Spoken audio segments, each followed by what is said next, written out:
Hi, it's Dennis. Welcome back. Today I want to talk to you about some information we're hearing in the media surrounding bankruptcies and mass layoffs of employees. This is a very difficult situation for anyone to be put in.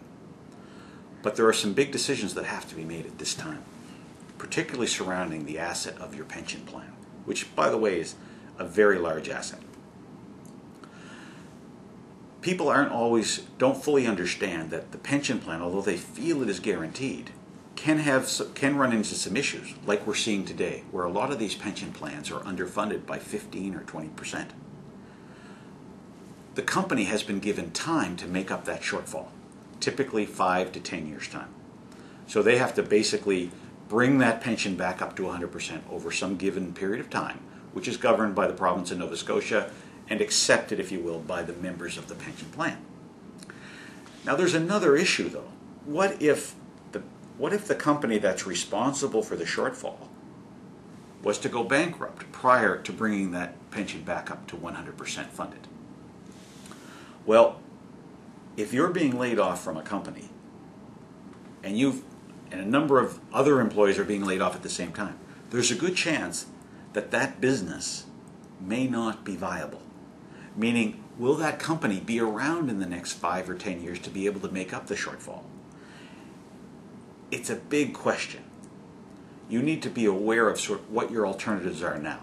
Meaning, if you take the pension now and transfer it out to a locked-in retirement account at this level, let's say it's an 85% payout because it's underfunded by 15, the company still is responsible to pay the 15% to you if they're able to basically stay in business long enough to do that.